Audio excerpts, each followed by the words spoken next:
क्या आपको पता है कि आपके शरीर के 98% परमाणु हर साल बदल जाते हैं, फिर भी आप वही अंतरंगी इंसान बने रहते हैं। अगर मैं सभी इंसानों के परमाणु की खाली जगह हटा दूं, तो पूरी मानवता एक चीनी के क्यूब में फिट हो जाएगी।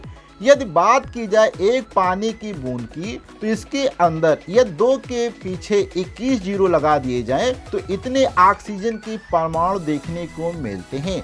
आज हम जानेंगे कि कैसे 2400 साल पहले का एक सपना बना डिजिटल युग की कहानी।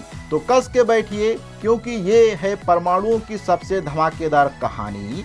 कमेंट में बताइए, क्या आपको लगता है परमाणु दिखाई दे सकते हैं? जवाब इस वीडियो के अंत में मिल जाएगा। तो नमस्कार दोस्तों, मैं नरेश कुमार मौर्य और आप सभी का स्वागत है हमारे चैनल स्मार्ट ज्ञान 247 में, जहां पे हम ऐसे ही बहुत ही इंटरेस्टिंग फैक्ट के साथ में साइंस की सहायता से चीजों को समझने की कोशिश करते हैं। तो बिना देर किए करते हैं आज का वीडियो स्टार्ट। आज के वीडियो में हम जानेंगे कि शास्त्रीय युग अर्थात डेमोक्राइटस का सपना क्या था, डाल्टन की वैज्ञानिक क्रांति क्या है, थॉमसन और इलेक्ट्रॉन की कैसे खोज की गई थी, रदरफोर्ड का गोल्ड फॉइल एक्सपेरिमेंट क्या है, बोहर का क्वांटम जादू क्या है, श्रोडिंगर का आधुनिक गणितीय मॉडल क्या है। तो यहाँ पे हम सबसे पहले बात करते हैं कि डेमोक्राइटस का क्या सपना था और इन्होंने परमाणु के विषय में क्या बताया। यदि बात किया जाए डेमोक्राइटस की, तो ये कहानी शुरू होती है 400 ईसा पूर्व की, जब यूनान में एक जीनियस दार्शनिक डेमोक्राइटस सोच रहे थे कि अगर मैं इस पत्थर को लगातार चीरता रहूं तो क्या होगा। उन्होंने कहा, एक बिंदु आएगा जब कुछ ऐसा मिलेगा जो और नहीं टूटेगा। उन्होंने इसे नाम दिया एटॉमस यानी आटोमस, जो ना टूट सके। अब यहाँ पे थोड़ा सा बात करते हैं कि उस दौर का रॉक स्टार फिलोसोफर था अरस्तु। अरस्तु ने डेमोक्राइटस के आइडिया को जमीन में गाड़ दिया। उसका कहना था कि पदार्थ को अनंत तक बांटा जा सकता है। तो यहाँ पे एक थोड़ा सा इंटरेस्टिंग अगर मैं आपसे क्वेश्चन पूछता हूँ, तो बताइए दोस्तों, अगर आप डेमोक्राइटस के समय में होते तो किसका साथ देते, डेमोक्राइटस का या अरस्तु का? इसके लिए आपको कमेंट बॉक्स में ए या बी लिखना है।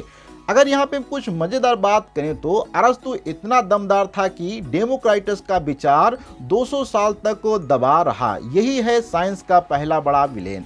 तो मजेदार अगर तथ्य के साथ बात करते हैं तो डेमोक्राइटस को हंसने वाला दार्शनिक भी कहते हैं, क्योंकि वो हमेशा खुश रहते थे। अब हम थोड़ा सा बात करते हैं कि डाल्टन का परमाणु सिद्धांत क्या था और इन्होंने परमाणु के विषय में क्या जानकारी दी। तो चलो सीधे 813 में कूदते हैं और मिलिए जॉन डाल्टन से, स्कूल टीचर जिसने डेमोक्राइटस के 2000 साल पुराने ख्वाब को साइंटिफिक हकीकत में बदल दिया। डाल्टन के क्रांतिकारी नियम थे। उन्होंने कहा, हर चीज छोटे अविभाज्य कणों से बनी है। एक तत्व के सारे परमाणु एक जैसे होते हैं, अलग तत्वों के परमाणु अलग होते हैं। परमाणु ना बनते हैं ना मरते हैं, बस रिमिक्स होते रहते हैं। तो डाल्टन ने परमाणु को ठोस गोले की तरह समझा, जैसे छोटी बिलियर्ड्स बॉल होती है। यहाँ पे एक हम आपसे क्वेश्चन पूछते हैं, जिसका आपको आंसर कमेंट बॉक्स में बताना होगा। अगर डाल्टन सही होता तो परमाणु कैसा दिखता? स्पंज जैसा, बिलियर्ड बॉल जैसा, केक जैसा या बादल जैसा? इसका आंसर आपको कमेंट बॉक्स में करके बताना होगा। तो सोचने वाली बात है कि डाल्टन के जमाने में माइक्रोस्कोप भी नहीं था, फिर भी उसने सिर्फ केमिकल रिएक्शन देखकर परमाणु का अस्तित्व साबित कर दिया। लेकिन साइंस में कोई आइडिया परफेक्ट नहीं होता है और डाल्टन के साथ भी यही कुछ हुआ। अभी तक तो हमने समझा डाल्टन का क्या परमाणु मॉडल था, लेकिन हम थोड़ा सा समझते हैं कि जे थॉमसन ने परमाणु के विषय में क्या बताया। तो 1897 में जे थॉमसन ने डाल्टन के नियमों को हिला डाला। उन्होंने कैथोड रे ट्यूब में अजब गजब चीजें देखी। क्या देखा कि परमाणु से कुछ नकारात्मक कण निकल रहे थे। डाल्टन ने कहा था परमाणु अविभाज्य, पर थॉमसन ने दिखाया कि परमाणु के अंदर भी कुछ धमाल है। थॉमसन ने 3 जादुई प्रयोग किए। पहला कि किरणें बिजली का आवेश ले जाती हैं, दूसरा ये नकारात्मक है, और तीसरा बताया कि द्रव्यमान आवेश अनुपात निकाला। अब यहाँ पे अगर बात किया जाए तो धमाका जो कि इलेक्ट्रॉन की यहाँ पे खोज हो गई। पहला सब एटॉमिक पार्टिकल खोजा गया, जो कि जे थॉमसन के द्वारा खोजा गया। अब अगर बात किया जाए तो जे थॉमसन बोले परमाणु प्लग पुडिंग मॉडल जैसा होता है। प्लम पुडिंग का मतलब होता है जैसे कि आपने तरबूज देखा होगा, तरबूज में क्या होता है, उसका पूरा एक उसका पार्ट होता है, उसमें जो छोटे छोटे सीड्स होते जगह जगह पर रहते हैं, उसी प्रकार से उन्होंने कल्पना किया और उन्होंने बताया कि पूरा परमाणु पॉजिटिव स्फीयर है जिसमें इलेक्ट्रॉन किशमिश की तरह बसे हैं। अर्थात जैसे कि अगर यहाँ पे हम बात करते हैं वाटरमेलन में, तो वहाँ पे जैसे कि उसके सीड्स जगह जगह पे लगे होते हैं, इसी प्रकार से इलेक्ट्रॉन भी परमाणु में जगह जगह होते हैं। और यहाँ पे अगर हम बात करते हैं आपके लिए एक चुनौती की, तो कल्पना कीजिए आप प्लग पुडिंग बना रहे हैं, अगर पुडिंग पॉजिटिव चार्ज और किशमिश नेगेटिव चार्ज है तो क्या होगा अगर आप सारी किशमिश एक ओर से समेट लें। सोचिए, जवाब अगले सेगमेंट में आपको मिल जाएगा। मजेदार तथ्य की अगर बात करें तो थॉमसन को उनकी खोज के लिए 1906 में नोबेल पुरस्कार मिला और उनके बेटे ने भी बाद में नोबेल पुरस्कार जीता। साइंस फैमिली गोल्स है, अर्थात यहाँ पे बहुत ही अच्छा कि उन्होंने भी नोबेल प्राइज पाया और उनके पुत्र ने भी एक नोबेल प्राइज पाया था। अब यहाँ पे हम बात करते हैं कि जे थॉमसन के बाद रदरफोर्ड का क्या मॉडल था और इन्होंने क्या गोल्ड फॉइल का एक्सपेरिमेंट किया और क्या जादू किया, इस पे हम थोड़ी सी बात करते हैं। यदि 1911 में बात किया जाए तो अर्नेस्ट रदरफोर्ड ने वो धमाका किया जिसने साइंस की दुनिया को हिला दिया। चुनौती प्रश्न का जवाब था अगर किशमिश सारी एक तरफ हो जाए तो पुडिंग का बैलेंस बिगड़ जाएगा, जो कि जे थॉमसन ने अभी बताया था। यही हाल था थॉमसन के मॉडल का। रदरफोर्ड का जादुई गोल्ड फॉइल एक्सपेरिमेंट क्या है, इस पे अगर हम बात करें तो रदरफोर्ड ने एक बहुत ही पतली सोने की फिल्म लिया था, उसके ऊपर अल्फा कणों को सोने की पतली पन्नी पर फेंका और इन्होंने देखा कि सभी कण सीधे निकल जाएंगे, लेकिन हकीकत में देखा कि तीन हैरतगंत यहाँ पे इनको तीन बातें मिली। वैसे तो सोचा कि सभी सीधे निकल जाएंगे, लेकिन यहाँ पे इनको तीन बातें अलग अलग दिखाई दी, जैसे कि कुछ कण मुड़ जाते हैं और तो कुछ कण वापस आ जाते हैं। तो इस प्रकार से उन्होंने सोचा कि यहाँ पे कुछ तो हो रहा है। तो रदरफोर्ड की मशहूर एक बात है कि यह ऐसा था जैसे कि आप टिश्यू पेपर पर 15 इंच का गोला फेंकें और वो वापस आप को ही मार दे। अब यहाँ पे थोड़ा सा आगे इसी में बात किया जाए जो कि दिमाग हिला देने वाली क्यूज है। अगर परमाणु एक फुटबॉल स्टेडियम जितना विशाल होता तो न्यूक्लियस का आकार क्या होगा। अर्थात अगर हम एक स्टेडियम का जो होता है फुटबॉल का, उसके बराबर अगर हम एक परमाणु को मान लें तो न्यूक्लियस का क्या आकार होगा। यहाँ पे चार ऑप्शन है, एक है फुटबॉल जितना, गोल बॉल जितना, मटर का दाने के जितना या दिल के दाने का जितना। और इसका जवाब आपको कमेंट बॉक्स में बताना है और करेक्ट जवाब पाने वाले को मैं उसकी कमेंट फर्स्ट ऊपर पिन कर दूंगा। अब यहाँ पे बात करते हैं रदरफोर्ड का न्यूक्लियर मॉडल क्या है।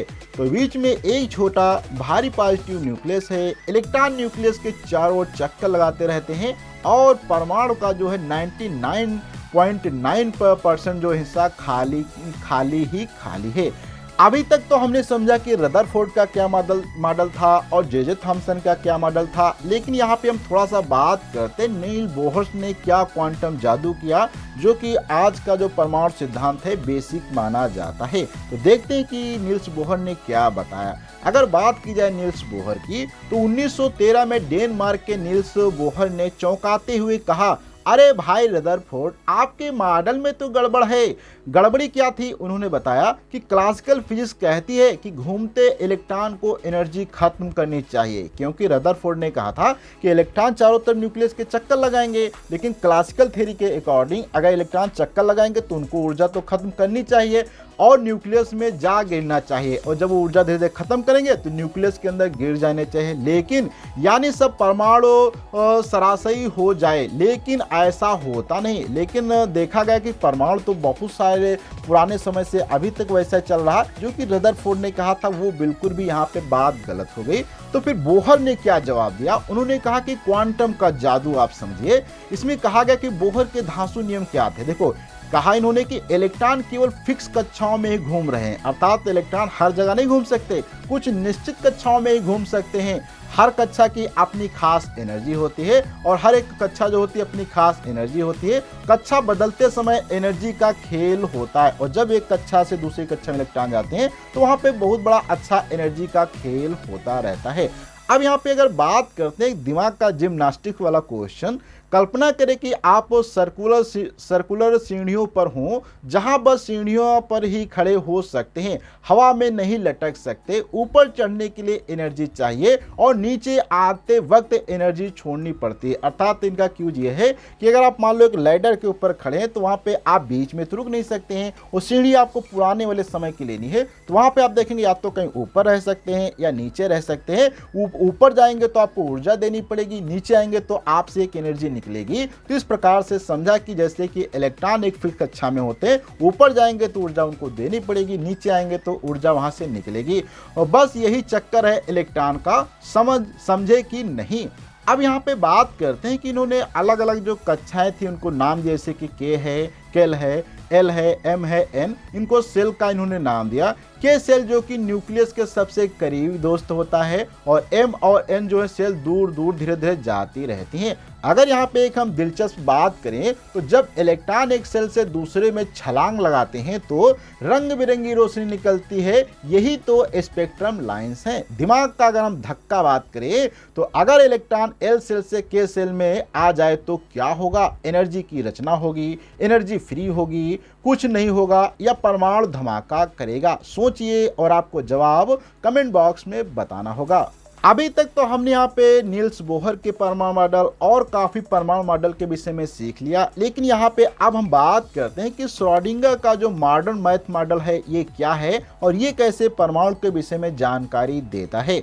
अगर बात किया जाए श्रोडिंगर का मॉडल जो कि 1926 में आया था और ये जो थे ऑस्ट्रेलिया के एक एरविन श्रोडिंगर ने कहा कि भाइयों सब गड़बड़ है। उन्होंने एक ऐसा गणितीय फार्मूला पेश किया जो परमाणु की समझ को पूरी तरह पलट दिया। अर्थात अभी तक आपने जो सब समझ रहे थे कि नील्स बोहर का मॉडल, रदरफोर्ड का मॉडल, लेकिन जब श्रोडिंगर आए उन्होंने कहा कि सब कुछ गड़बड़ है। उन्होंने एक ऐसा गणितीय फार्मूला पेश किया जो परमाणु की समझ को पूरी तरीके से बदल रहा था। उन्होंने क्या नाम दिया कि श्रोडिंगर का दिमाग घुमा देने वाला आइडिया क्या था कि इलेक्ट्रॉन ना तो कण है ना ही तरंग है बल्कि दोनों है। अर्थात तो इलेक्ट्रॉन ना कण है ना तरंग है, ये जो है दोनों ही चीजें हैं। यही वेव पार्टिकल ड्युअलिटी का कॉन्सेप्ट भी देता है। अब यहाँ पे अगर बात करें तो आधुनिक परमाणु मॉडल की गुदगुदाने वाली बातें क्या है कि इलेक्ट्रॉन पक्की कक्षाओं में नहीं घूमते हैं। आधुनिक समय में माना जाता है कि इलेक्ट्रॉन कहीं पक्की कक्षाओं में नहीं घूमते हैं, जो कि नील्स बोहर ने कहा था। वे इलेक्ट्रॉन क्लाउड्स में संभावना के रूप में रहते हैं। इलेक्ट्रॉन क्लाउड होता है, उसमें कहीं पे उनकी संभावना ज़्यादा होती है तो कहीं पे कम होती, इस प्रकार से पाए जाते हैं। हम सटीक पोजीशन और स्पीड दोनों का एक साथ नहीं जान सकते। अर्थात वो कहाँ पे उनकी पोजीशन का और स्पीड को हम कभी भी एक साथ नहीं कर सकते हैं। यही तो हाइजेनबर्ग का जो है अनसर्टेनिटी प्रिंसिपल कहलाता है। अब इसी में थोड़ा सा आगे बात करते हैं जो कि बहुत ही ज़्यादा रहस्यमय प्रश्न है। अगर मैं आपसे पूछूं इस वक्त इलेक्ट्रॉन कहाँ है तो आधुनिक साइंस का जवाब क्या होगा? यहाँ पे ऑप्शन है, यहाँ है, वहाँ है, यहाँ कोने की 30% संभावना है, वहाँ होने की 70% संभावना है या पता नहीं। यहाँ पे आपको सही जवाब जो भी होगा वो आपको कमेंट बॉक्स में कमेंट करके बताना होगा। तो ये वीडियो आपको कैसा लगा प्लीज़ आपको अपना फीडबैक कमेंट बॉक्स में देना है। अच्छा लगा तो लाइक करें, अपने दोस्तों शेयर करें। अगले वीडियो मिलेंगे, जब तक के लिए धन्यवाद।